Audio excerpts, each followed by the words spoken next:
Bueno, señores, arranquemos. Vamos a empezar hablando de temas económicos. Ayer se conocieron dos importantes decisiones por parte del Gobierno Nacional. Por un lado, ese decreto que definitivamente recorta los 20 billones de pesos en el presupuesto general de la Nación.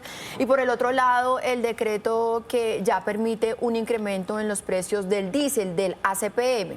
La pregunta acá es, ¿qué tan responsables son estas decisiones? Y quiero enfocarme un poco por el tema de lo del diésel, porque ¿el tema cuál es? Se aumenta solamente el precio del diésel para los grandes consumidores y muchos dicen, bueno, lo responsable hubiera sido un incremento para todos, gradual, responsable, no popular, pero lo que se hace aquí también es evitar un poco ese paro de transportadores que estaba ya medianamente cantado si es que se le incrementaba también el precio del diésel a los transportistas. Julio. Es a lo que nos tiene acostumbrados el gobierno, que es a tomar decisiones más políticas o ideológicas que técnicas, ¿no? Aquí se abre un boquete para algo que llaman el arbitraje de precios de combustible, ¿no?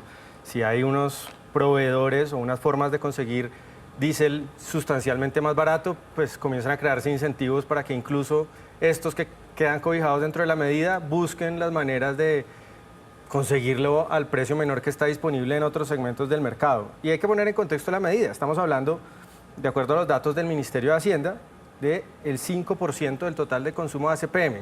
Entonces, pues esto no soluciona, pero pues ni de lejos el problema que tenemos en ese aspecto. Es decir, esos grandes consumidores solamente compran el 5% Son de la 150 empresas, según los datos del Ministerio de Hacienda, casi todas del sector, casualidad, un sector poco querido por el gobierno, por temas ideológicos, minero y energético, ¿no? Esos son fundamentalmente las empresas que caen ahí. No caen las estaciones de servicio normal donde van las personas, donde van los transportadores intermunicipales o incluso los camiones, no caen dentro de esta medida. Y también hay que ponerlo en el contexto económico, ¿no? ¿Cuál es el boquete de gasto que tiene el gobierno, la diferencia entre, o lo que tiene que subsanar o llenar en términos de presupuesto? Se habla de 50 billones de pesos que ya han sido recortados, aparentemente cerca de 40, pero queda un pedazo que no ha sido recortado y esto nos va a aportar, de acuerdo a las cifras de nuevo del Ministerio de Hacienda, 50.000 millones de pesos mensuales menos en subsidios. O sea, en lo que cae el año son 300.000 millones de pesos comparado pues con el desafío presupuestal que tenemos por delante, que es billonario, pues 300.000 millones de pesos es una gota en el mar. Y lo otro es que los ciudadanos, pues lo que nos habían dicho era, bueno, vamos a asumir la subida del combustible, incluyendo la gasolina, para sanear las finanzas públicas, pero cada vez están más deterioradas las finanzas públicas. Entonces, están subiendo, reduciendo los subsidios en gasolina, pero reasignándolos a subsidios o a gasto en otros segmentos del presupuesto y, por lo tanto, en agregado las finanzas públicas no mejoran, sino que se siguen deteriorando. Bueno, ¿esto qué quiere decir? Que los consumidores de más de 20.000 galones al mes son quienes van a estar cobijados por esta nueva medida. Esto no toca ni al transporte público ni al transporte de alimentos. Entonces usted preguntaba, Maritza, ¿por qué a los transportadores? Porque gran parte del transporte de alimentos en Colombia se hace por carretera. Esto implicaría además una subida en los precios de alimentos que tocaría a los ciudadanos de a pie y la canasta familiar. Entonces, en esa medida es muy responsable con las mayorías. Esto toca sobre todo a empresas petroleras, mineras y cementeras. Bueno, entonces Bonilla, el ministro, insiste en que esta medida va a permitir el ahorro de más o menos 600.000 millones al año.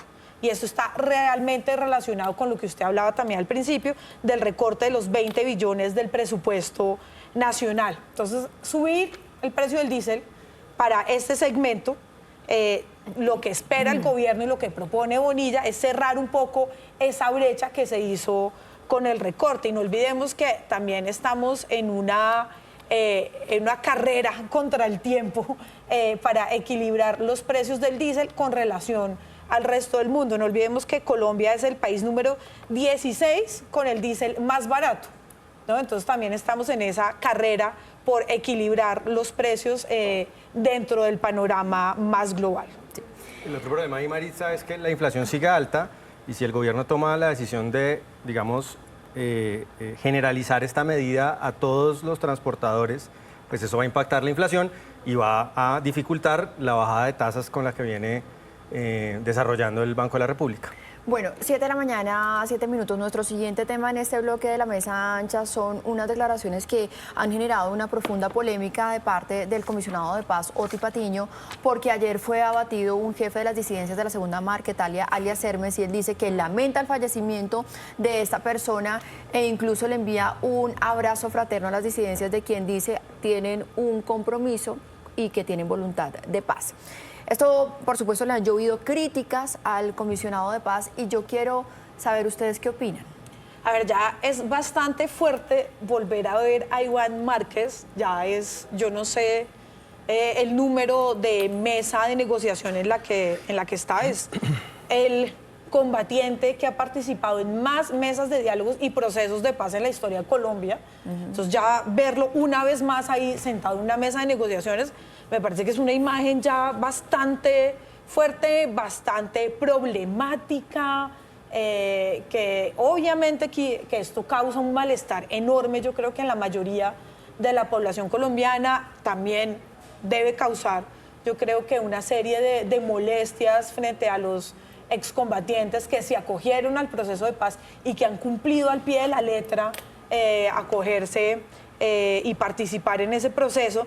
Y aparte, pues salió Oti Patiño a reforzar este malestar, como si el gobierno nacional tuviera una relación más bien de tenderles una mano, de tener una empatía que es muy difícil de entender en este momento. Sí, y yo más... creo que entender, sí.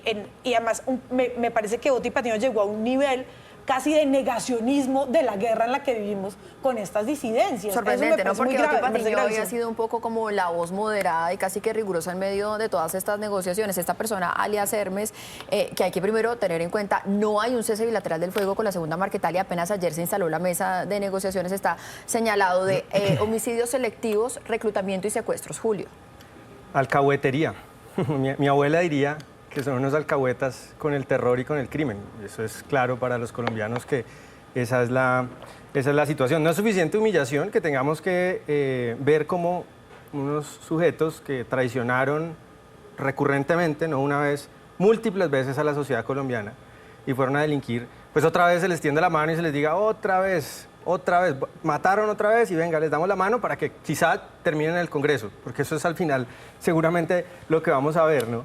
Y además de eso, casi, en una actitud pues pusilánime, increíble, un representante del alto gobierno sale casi a pedirles perdón porque el ejército haga su trabajo constitucional, que es defender la vida y los bienes de los colombianos.